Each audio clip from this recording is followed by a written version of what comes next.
Stoff da Calvary Santos. Amém? Cris?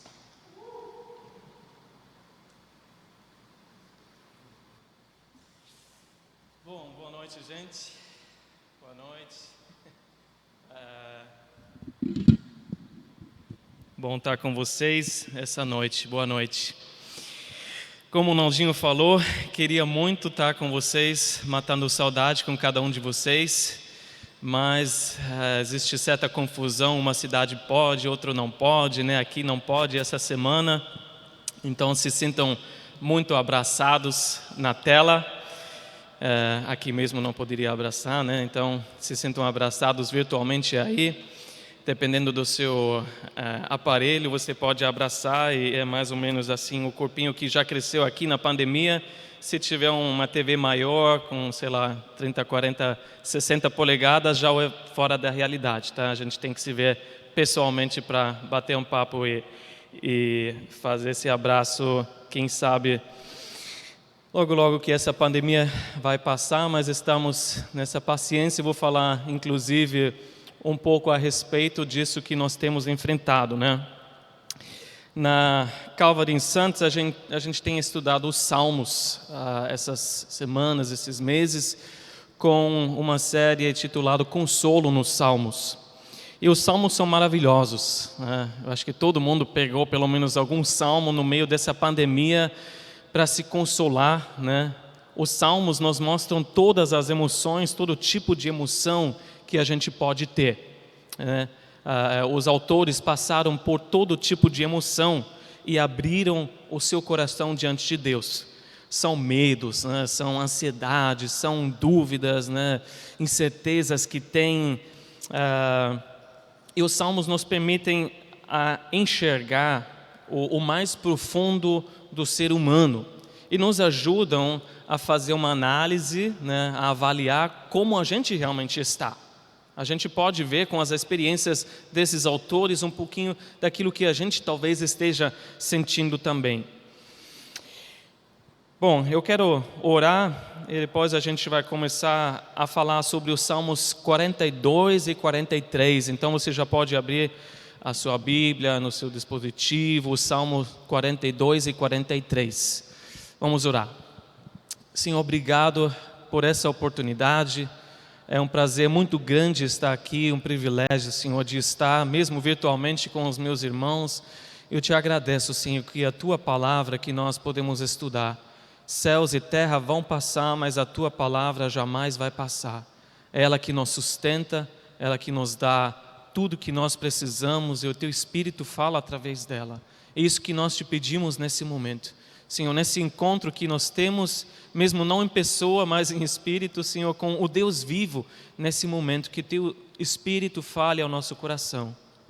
Só Tu conheces as necessidades que cada um tem, no mais profundo do seu coração. Coisas que já foram verbalizadas, coisas que simplesmente estão ali escondidos, Senhor.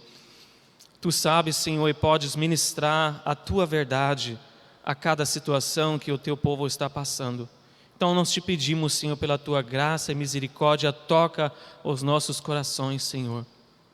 Se for preciso, nos quebranta, nos refaz, Senhor, nos faz de novo, completa a Tua obra em nós, Senhor. Obrigado pela Tua fidelidade, em nome de Jesus. Amém. Os salmos que eu estava falando agora no começo também são uma forma, e por isso nós temos estudado os salmos, de consolar o nosso coração. Uma definição de consolo, né, uma definição no dicionário, é tentar dar alívio ao sofrimento emocional. E não tem nenhuma pessoa que não tenha passado por algum momento emocional nessa pandemia, não é? Todos nós passamos, e inclusive, sendo não cristão ou cristão, acaba apresentando certos sintomas e até sintomas de depressão, e é disso que nós vamos falar hoje. Quem não passou por um período, um momento talvez de medo, de ansiedade, uma tristeza, talvez alguém esteja lutando com insônia, ou dormir com excesso, talvez, o ganho de peso, irritabilidade, isso é grande, né? O quanto as pessoas ficam irritadas. perda de energia, falta de esperança, tudo isso por tantos motivos que a gente pode citar aqui, mas você mesmo sabe. Talvez seja a preocupação econômica, talvez sejam problemas pessoais, né, familiares, as incertezas, o medo do futuro, o medo do próprio vírus, o que seja. E se não foi a pandemia que causou isso, pelo menos foi a pandemia que acelerou esse processo, né, contribuiu e talvez piorou esse estado. E por isso todos nós estamos precisando de consolo. Consolo, agora, biblicamente falando, no Novo Testamento, a raiz é encorajar, é fortalecer, é isso que é o consolo bíblico, é isso que nós precisamos. Então, se você conseguiu encontrar Salmo 42, 43, o Salmo bem no meio assim na sua Bíblia, a gente vai ver esses salmos juntos, até porque em alguns manuscritos aparecem como um só salmo. E, muito mais, tem o mesmo tema, que é a depressão e, mais especificamente, a depressão espiritual.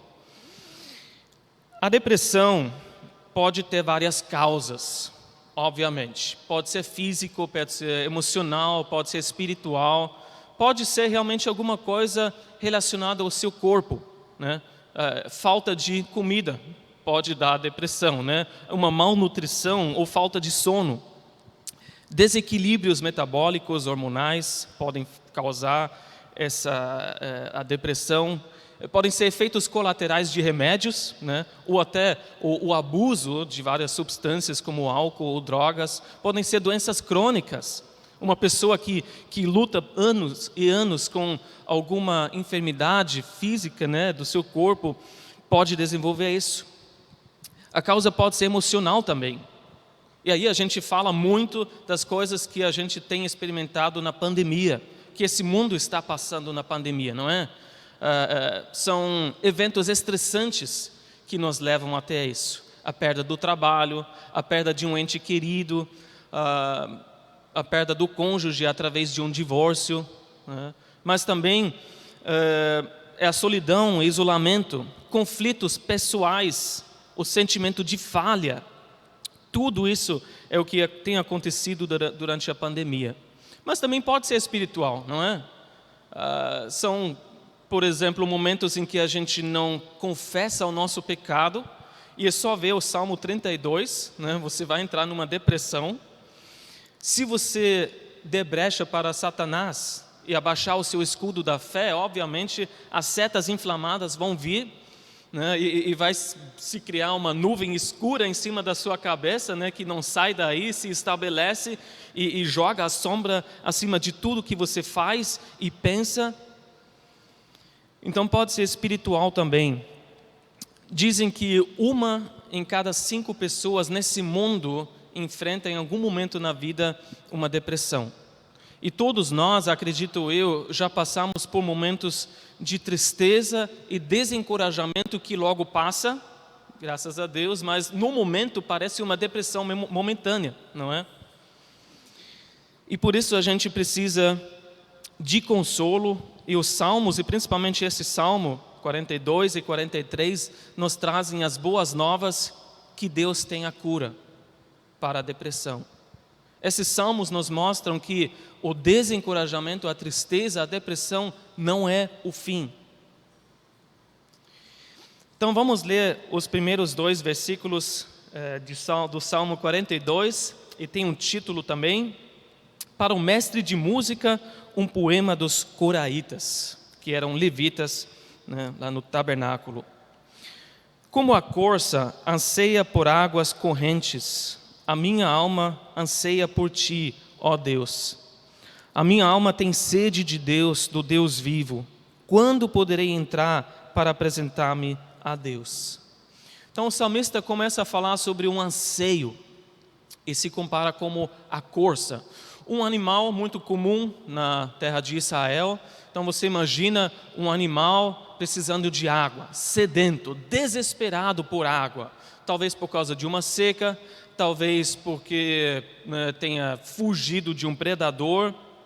De qualquer forma, a gente vê essa comparação desse animal desesperado. E a gente sabe, nós também precisamos de água, né? Todo ser humano precisa, todo ser vivo precisa de água, fisicamente falando. A gente pode passar algumas semanas sem comer, mas não podemos, né, ficar muito tempo sem água. E talvez você conheça essa sensação quando a língua gruda no céu na boca, né? E você tem uma sede tremenda e você precisa de água. Esse anseio físico é comparado com o anseio espiritual, que a nossa alma também tem sede. A nossa alma precisa de água espiritual, né? E a gente não consegue ficar muito tempo sem isso. A gente também morre se não tiver a água espiritual. E quanto mais tempo você fica sem, mais sede, maior a fraqueza. Um salmista falou assim no Salmo 63, versículo 1: Ó Deus, Tu és meu Deus, eu te busco intensamente. A minha alma tem sede de Ti, todo o meu ser anseia por Ti numa terra seca, exausta e sem água. Então os salmistas concordam que a gente tem sede na alma, essa sede é por Deus, né? Grande novidade, né? A gente poderia perguntar de repente no Ministério Infantil qual a resposta? Jesus, né? A gente tem sede por Deus, por Jesus, não por um alívio rápido e momentâneo. Vou esquecer desses problemas que eu tenho, depois a gente vê. Não é o entretenimento que vai nos aliviar, não é alguma substância sedativa que vai nos aliviar, embora você talvez tenha que fazer um tratamento com alguns remédios e tudo bem, mas você não vai depender, né, pro resto da sua vida desse tratamento. Não é por um alívio rápido e não é por religião ou rituais, né? É por Deus. Por quê? Porque nós fomos criados na imagem e na semelhança de Deus. Quer dizer, nós somos espiritualmente compatíveis a Deus. Em outras palavras, dentro da nossa alma, do nosso coração, tem um buraco que só Deus pode preencher. É como criança, se você tem criança em casa pequena, né, tem aquele jogo de bloquinhos com aquelas formas e você vai encaixar, né, não importa o quanto você bate naquele triângulo, né, não vai entrar na estrela. E da mesma forma, a gente tem esse buraco dentro de nós que só Deus pode preencher, né? Essa sede que a gente tem de Deus, só Ele pode saciar. Enquanto a gente não preenche esse vazio com o Senhor, a gente tem um buraco enorme. Eclesiastes 3, versículo 11, nos fala que Ele fez tudo apropriado a seu tempo. Também pôs no coração do homem o anseio pela eternidade. A gente tem dentro de nós o anseio por algo muito maior do que a gente consegue ver, pela eternidade. Muitos anseiam e nem sabem pelo quê. Aí muitas vezes entra a gente para falar aquilo que você anseia é o Senhor, é a eternidade. Você foi criado para a eternidade e com o Senhor. Mas todos que experimentam e experimentaram dessa água sabem que satisfaz. O Senhor satisfaz. A gente tem sede de Deus e a gente tem anseio por Deus vivo, porque Ele vive, né? A gente lembrou semana passada na Páscoa, Ele é a vida e Ele dá a vida. Ao contrário de todos os deuses falsos, né, feitos por homens, que existem apenas na imaginação, estão mortos, não podem ajudar, não podem fazer nada. Inclusive o Deus daqueles que afirmam que acreditam no Senhor, mas se não é segundo a palavra, não é o mesmo Deus que a gente está falando. A gente está falando o Deus da Bíblia, que é o Deus vivo.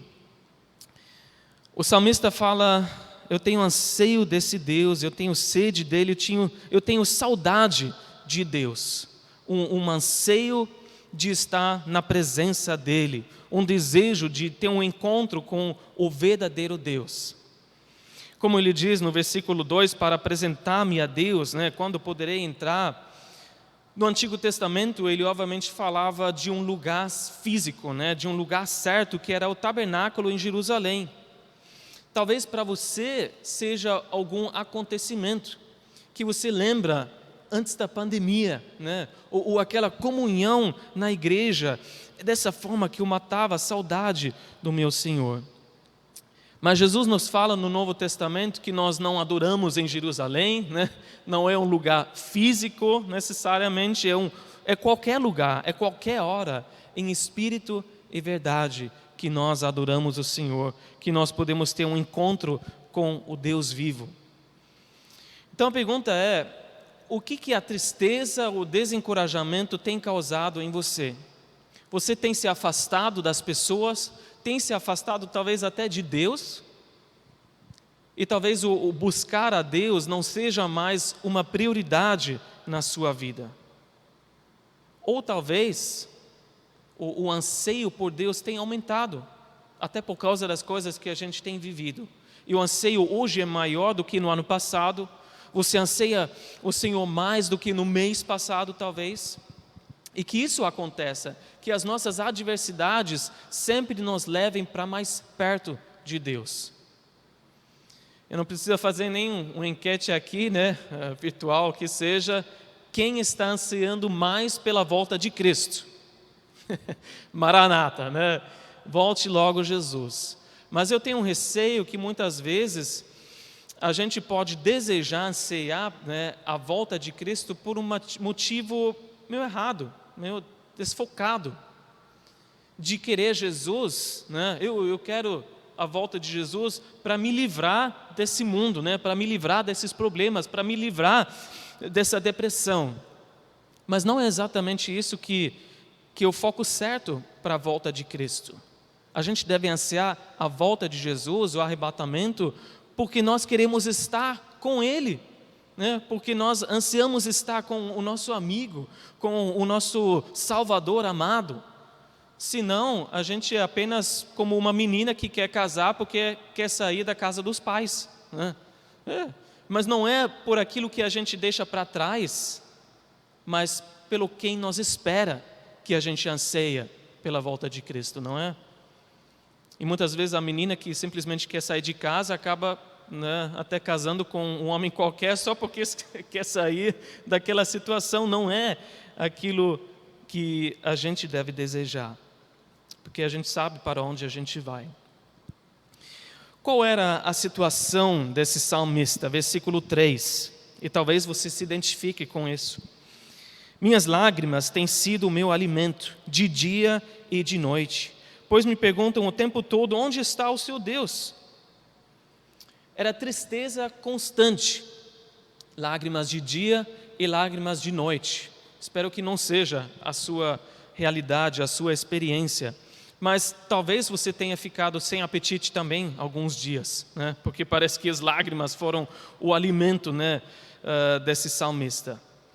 As lágrimas são águas salgadas, né? Não águas doces. E essas águas salgadas, águas amargas, representam as situações amargas que esse salmista estava passando. Isaías, capítulo 30, versículo 20, nos fala de situações assim, que diz: embora o Senhor lhe dê o pão da adversidade e a água da aflição, o seu mestre não se esconderá mais, com seus próprios olhos vocês o verão. Então pode ser o próprio Senhor que está te dando o pão da adversidade, né, como alimento, a água da aflição. E o Senhor pode causar certas situações, e pelo menos Ele permitiu certas situações na sua sabedoria infinita na nossa vida. Você pode estar passando por várias adversidades, mas se você crê no Senhor, se Jesus habita no seu coração, então o Senhor está presente na sua vida como socorro bem presente na hora da angústia, e se mostra poderoso. E a razão que você está passando por certas coisas é que a fé que a gente tem precisa ser provada para se mostrar verdadeira. E por isso a gente passa por todo tipo de provação, como diz em 1 Pedro 1, versículo 7. Assim acontece para que fique comprovado que a fé que vocês têm, muito mais valiosa do que o ouro que perece, mesmo que refinado pelo fogo, é genuína, e resultará em louvor, glória e honra quando Jesus Cristo for revelado. É por isso que a gente está passando por vários problemas, situações difíceis. Mas uma situação especificamente complicada e difícil para esse salmista era a zombaria diária. Onde está o seu Deus? E talvez você esteja ouvindo isso de pessoas, ou né, do inimigo, ou de si mesmo. Pensando, você não confia que Deus vai te livrar dessa situação? Você não encheu a boca que Deus, esse Deus que nunca te abandona? Você não afirmou que a sua fé está inabalável no Senhor? Você não fala toda hora que Deus é fiel para cumprir as suas promessas? E agora na sua vida? Onde está a prova? Onde está esse Deus agora? Mas Deus permite certas situações e parece que Ele está demorando, parece que Ele está um pouco atrasado. Você não está vivendo em desobediência, você está na vontade do Senhor, e mesmo assim parece que você ora e não tem resposta para as suas orações. E aí parece óbvio para os espectadores que no final esse Deus que você tanto fala não existe, Porque a gente já está esperando aqui não sei quanto tempo e nada muda. O que nós fazemos então numa situação assim? Será que a gente vai se deixar influenciar por essas vozes? A gente vai deixar se levar para uma desobediência, uma falta de fé? No final, muitas pessoas já sofreram isso. Mesmo nas palavras que a gente tem aqui das Escrituras. Elias, vitorioso sobre 450 profetas de Baal, lá no monte. Quando uma mulher, a rainha, queria matá-lo, ele queria desistir. Eu sou o último profeta que restou, sendo que ainda tinha 7.000, mas ele queria desistir. Ele ouviu essa voz, depois de uma vitória muito grande. Jesus na cruz, que a gente deve ter meditado nesses dias da Páscoa, falaram para ele, se você é o Filho de Deus, então pula da cruz, salva a si mesmo. Mateus 27, 43, eles falaram, ele confiou em Deus, que Deus o salve agora, se dele tem compaixão, pois disse, eu sou o Filho de Deus. Disse, agora como que vai ficar? Vai mostrar que é o Filho de Deus ou não. Mas não foi dessa forma que a salvação veio, Veio através do sofrimento, que Deus já tinha um outro plano. Não era pulando da cruz que Ele ia salvar o mundo, era morrendo na cruz, que esse era o plano da salvação. E Deus tinha esse objetivo através do sofrimento. E ainda são sinais dos últimos dias que nós estamos vivendo. No livro de 2 Pedro, capítulo 3, Pedro fala sobre isso. Versículos 3 e 4 dizem, antes de tudo saibam que, nos últimos dias, surgirão escarnecedores zombando e seguindo suas próprias paixões. Eles dirão o que houve com a promessa da sua vinda. E você pode incluir qualquer outra promessa que ele fez. Mas Pedro responde no versículo 9 do capítulo 3, o Senhor não demora em cumprir a sua promessa, como julgam alguns. Pelo contrário, Ele é paciente com vocês, não querendo que ninguém pereça, mas que todos cheguem ao arrependimento. Parece que Deus está atrasado, está demorando. Ele não está. Ele está no momento certo, Ele tem o seu plano, Ele tem a sua hora certa. A gente apenas precisa confiar. E no versículo seguinte, versículo 4 do Salmo 42, o salmista lembra de tempos bons. Quando me lembro destas coisas, choro angustiado, pois eu costumava ir com a multidão, conduzindo a procissão à casa de Deus, com cantos de alegria e de ação de graças entre a multidão que festejava. A memória de momentos alegres pode nos encorajar, principalmente se a gente tem uma história rica com Deus. Você deve ter vários acontecimentos que vêm na sua cabeça que podem te encorajar. Até porque a fidelidade de Deus no passado nos dá a confiança que Ele vai ser fiel no futuro também. E você vai poder dizer para si mesmo, bom, agora não está tão legal, mas eu ainda vou ver tempos assim que eu já tive. Aqui no caso foi a peregrinação para Jerusalém, no momento das festas. Porque todo ano precisava se apresentar Páscoa, Pentecoste, tabernáculos, 3 vezes por ano, e os vilarejos se juntavam do país, ia uma multidão ali viajando para Jerusalém, e chegando perto da cidade, que sempre era aquela subida no final, era uma festa, era uma grande procissão, com música, com agradecimentos, um momento de alegria, uma comunhão gostosa com outros, desfrutando da bondade, da graça de Deus. E talvez você esteja lembrando de momentos assim. Como foi bom quando a gente ainda podia fazer retiro. Eu lembro desse momento que foi muito bom para mim. Ou um outro momento de crescimento espiritual, ou um momento de uma vitória na sua vida espiritual. E você fala, isso me encoraja. Porém, lembranças também podem desencorajar. Porque a gente vê aqui que ele lembra de certas coisas e chora angustiado. Principalmente para as pessoas que são um pouco mais melancólicas, essas lembranças já podem vir se tornar uma coisa meio depressiva, Como era bom naquela época, E muitas vezes a gente ouve cristãos falando, 10 anos atrás, nossa, era 1000 maravilhas, Como era bom naquela época. Talvez você lembre só alguns anos antes da pandemia e fala, era muito bom, mas olha para mim agora, só tristeza, Nunca mais vou viver tempos bons assim, eu nem sei quando isso vai parar. E isso pode acrescentar uma tristeza na sua vida. Se esse for o caso, fala juntamente com Paulo, em Filipenses 3,13, uma coisa eu faço. Uma coisa eu faço, qual é?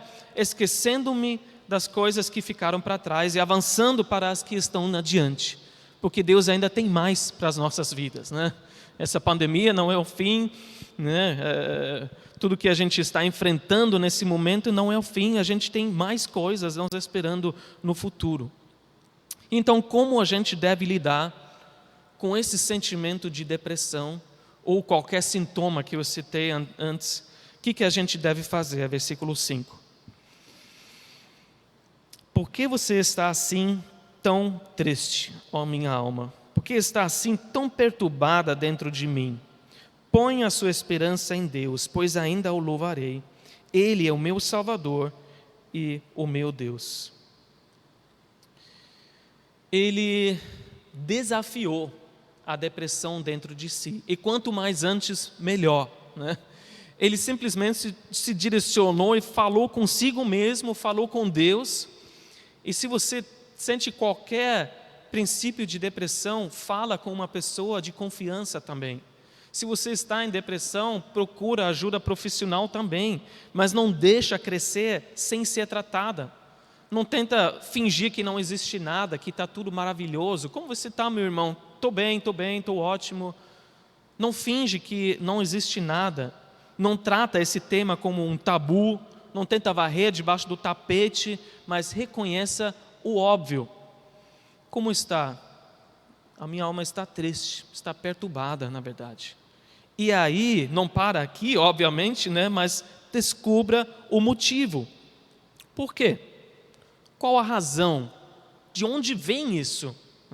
Imagina como se você fosse uma outra pessoa falando consigo mesmo, alguém que realmente gosta muito de você, que quer o seu bem, perguntando, por que você está assim?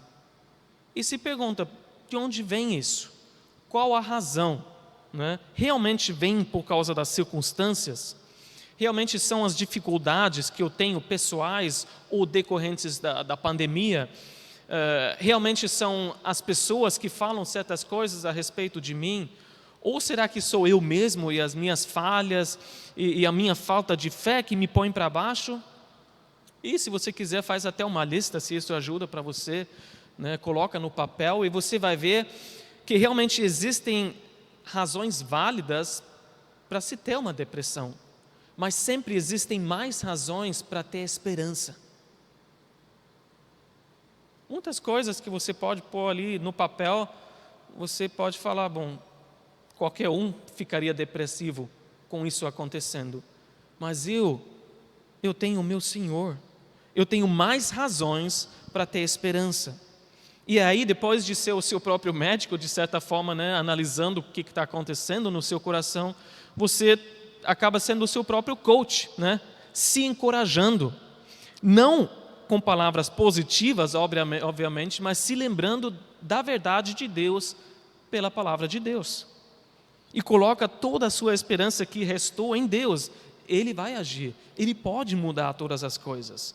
E aí vem a certeza, até pela fé, você pode até dar a confirmação para si mesmo, não porque você se sente assim, já senti que o alívio chegou, mas simplesmente porque você conhece o seu Deus, não é? Você sabe que Deus é assim. Por isso você pode dizer, como diz aqui, põe a sua esperança em Deus, pois ainda o louvarei. Por isso, porque eu conheço o meu Deus, ainda vou louvar e agradecer ao meu Deus. Eu sei que vai ser assim no final. Como vai ser, não sei, só sei que vai ser assim. Porque Deus é assim, porque Ele vai me ajudar. Versículo 5 no final, porque Ele é o meu Salvador e o meu Deus. Eu não sou uma pessoa qualquer para Ele, Ele não é uma pessoa qualquer para mim. A gente tem uma história junto. Se diz a respeito de Abraão, em Romanos 4, versículo 18, que contra toda a esperança, em esperança creu, tornando-se assim pai de muitas nações, como foi dito a seu respeito, assim será a sua descendência. Abraão, com essa história toda que ele já tinha com Deus, estava totalmente convencido de que Deus era capaz, era poderoso para cumprir a sua promessa. Como? Nem ele sabia, né? Contra todas as impossibilidades na vida dele, que era a idade avançada, né, do casal. Mesmo que tudo diga não para nós, nesse momento, contra tudo que possa alimentar a sua depressão, a sua tristeza, saiba que Jesus tem um sim para você. E creia na esperança que está em Deus, não em nós mesmos, mas em Deus. E então, versículos 6 e 7, derrama seu coração diante de Deus. A minha alma está profundamente triste. Por isso de ti me lembro desde a terra do Jordão, das alturas do Hermon, desde o monte Mizar. Abismo chama abismo ao rugir das tuas cachoeiras. Todas as tuas ondas e vagalhões se abateram sobre mim. As circunstâncias não mudam necessariamente quando você começa a confiar em Deus, né? O salmista ainda tinha o mesmo problema, ainda estava numa terra distante, a alma ainda continuou em tristeza profunda, mas ele fez a única coisa que você pode fazer num momento assim. Ele falou diretamente com Deus: eu me lembro de ti. Não vou me lembrar mais do passado, eu vou me lembrar apenas de ti agora. Porque a gente não pode viver das experiências do passado. A gente não pode andar no vapor do combustível que restou do passado. A gente precisa de novas experiências com Deus hoje. Então ele derramou o seu coração diante de Deus, e o que pesava era essa distância de Jerusalém, do tabernáculo, né? Porque esse era o lugar prescrito no Antigo Testamento para adorar o Senhor. Mas as circunstâncias da vida dele o afastaram desse lugar. Hoje, o nosso lugar, em aspas, é a pessoa de Jesus e o seu sacrifício, né? E a gente também pode se afastar dele por certas circunstâncias que acontecem na nossa vida. E aí o salmista olhou ao seu redor, ali no monte que ele estava, e viu um monte de cachoeira, né? Viu água caindo com estrondo e se sentiu assim, por dentro e por fora, como se ele fosse jogado no abismo, como se a água estivesse caindo e empurrando ele para baixo, ali embaixo da cachoeira. Ele tinha um abismo dentro de si, essa depressão toda, e fora um abismo, as circunstâncias. Mas você vê que era a água de Deus, né? As tuas águas, as tuas ondas. Deus estava permitindo ele passar por isso, para causar dentro dele um anseio maior ainda por Deus. E se a gente vê esses abismos, a gente também tem que lembrar, independente do abismo que você esteja caindo, se sentindo que você está, que Deus tem tudo nas suas mãos. E o abismo mais profundo não é profundo o suficiente para Deus. Lá Ele está, né?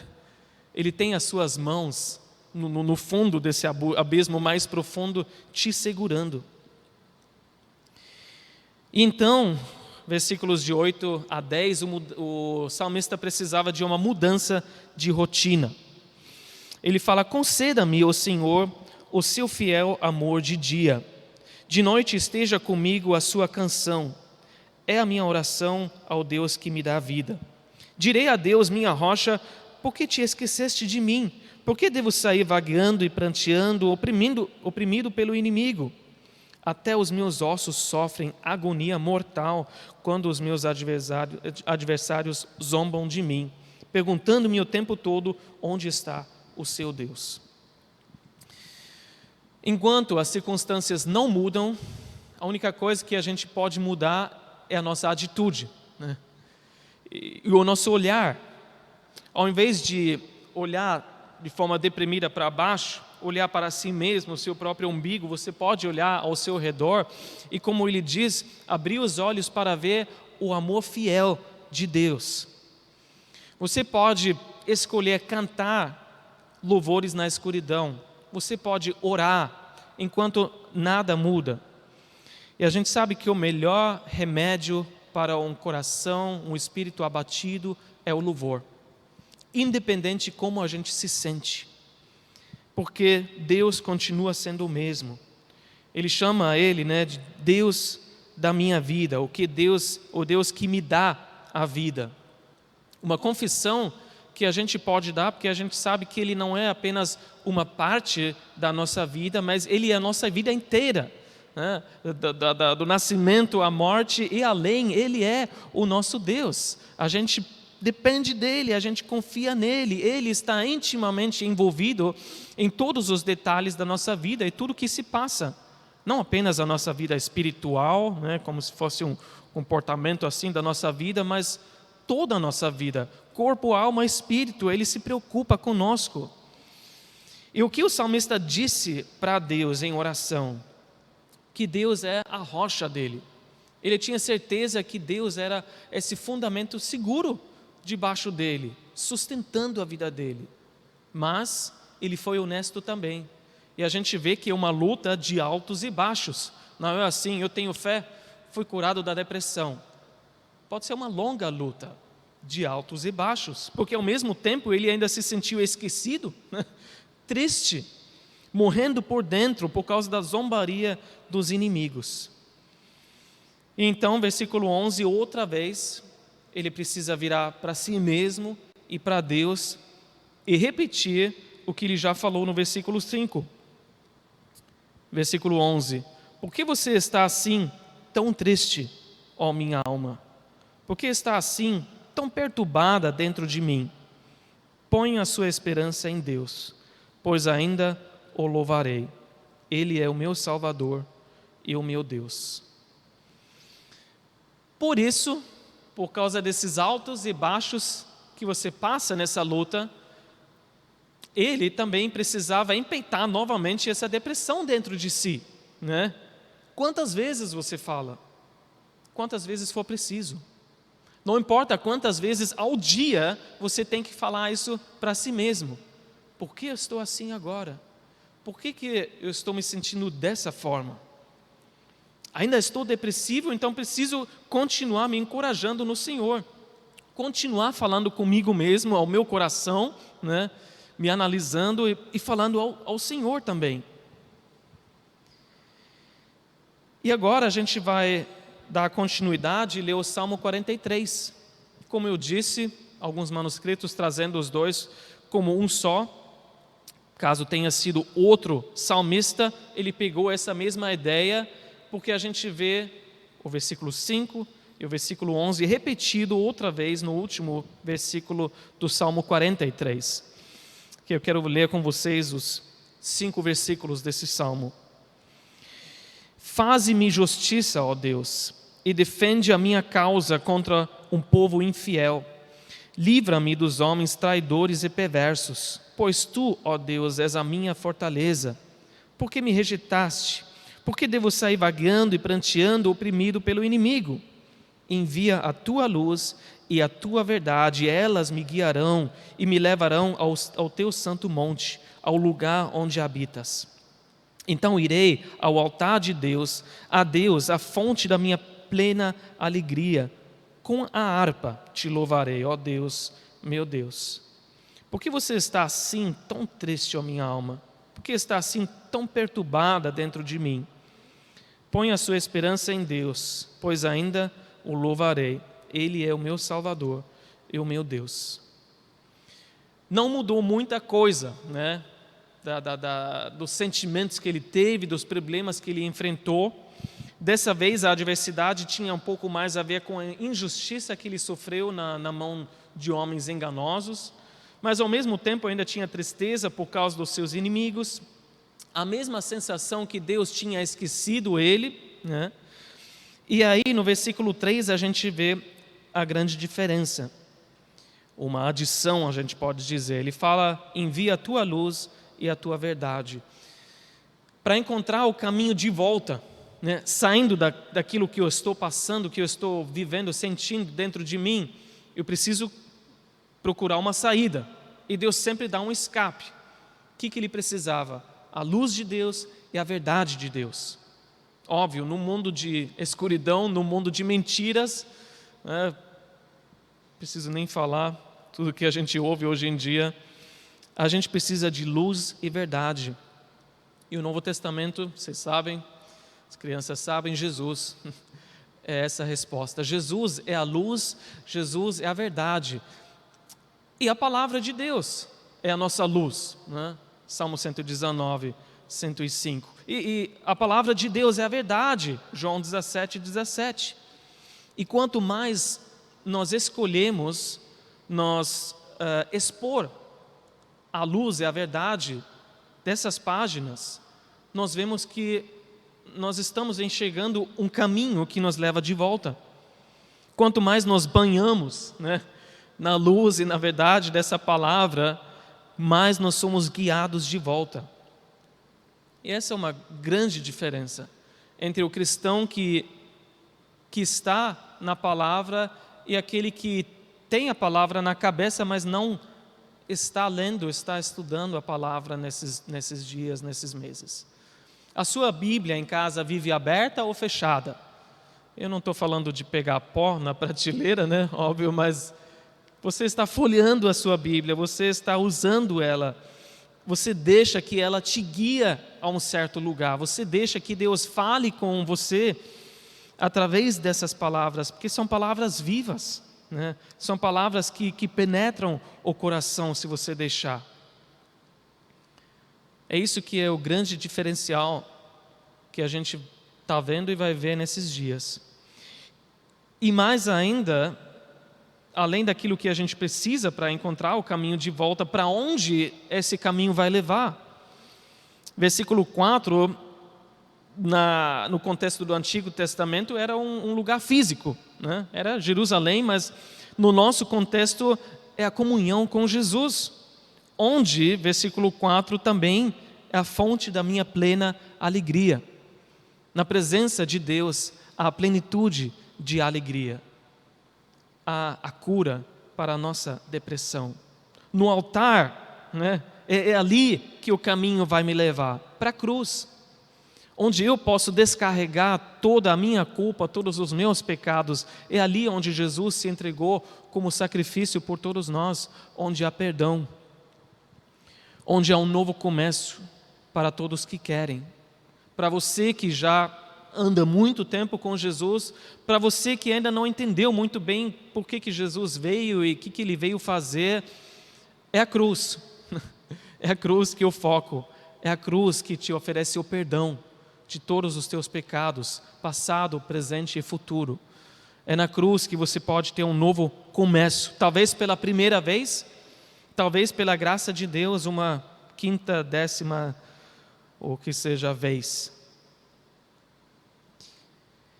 E aí o versículo 5, Pela terceira vez a gente vê o salmista, se realmente foi o mesmo, ou então um outro repetindo esse pensamento, trazendo essa ideia: preciso desafiar a minha alma novamente. Preciso me lembrar que há esperança em Deus. Preciso me lembrar que eu ainda vou louvar o Senhor. E desta vez, vemos um detalhe, ainda no versículo 4, né? Como vou te louvar? Com harpa. A gente vê maior confiança agora nessa terceira repetição. Maior confiança porque ele já fez planos como ele vai adorar o Senhor. É uma coisa você falar: eu ainda vou louvar o Senhor um dia, não sei, né? Mas se você já faz planos, não, eu vou louvar o Senhor hoje à noite, agora mesmo, sei lá, eu vou pegar o meu violão, minha flauta, sei lá, minha gaita, o que seja, vou pegar a minha voz, o que eu tenho, eu vou louvar o Senhor agora. Você já está fazendo planos, né? Tomando passos realmente para aplicar isso que vai te ajudar. E quanto mais a gente enfrenta a depressão com a ajuda de Deus, com louvor, mais a gente vê o fim dela chegando. A terceira vez, aqui no versículo 5, nesse último versículo, você pode até ler, e para mim parece mais uma repreensão pessoal, né? Você lê os dois salmos juntos e a repetição pela terceira vez, e parece que ele está falando: já chega, já deu para mim, eu não posso continuar vivendo assim. Parece que ele cai na real e fala: eu já lamentei muito, né? Já caí muito no mimimi, ou realmente me deixei levar pelos problemas que eu tenho, por problemas reais que eu enfrento, que talvez os outros não estão entendendo, mas já deu para mim, eu vou me lançar agora totalmente em Deus, eu vou confiar nele e o socorro virá. Ele fala: ainda o louvarei, ainda vou ver esse fim chegando.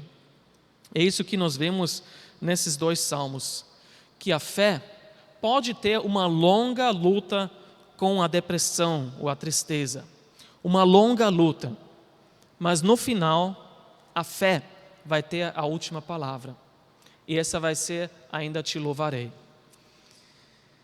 Que a gente possa colocar a nossa fé em ação, que a gente possa colocar a nossa fé apenas em Jesus. Tudo que Ele fez por nós, quando Ele disse está completa a obra, né?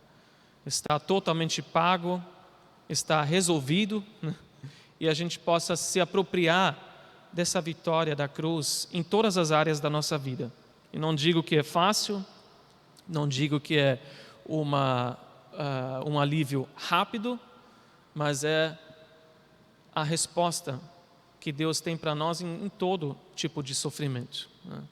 A gente precisa da nossa fé no Senhor.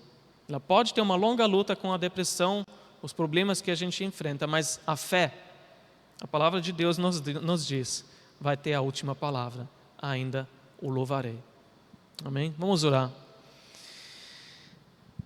Senhor Deus, obrigado pela Tua palavra de consolo, de encorajamento, de fortalecimento. Obrigado, Senhor, que a Tua palavra é a verdade, que não são os nossos sentimentos, não são as vozes que a gente ouve.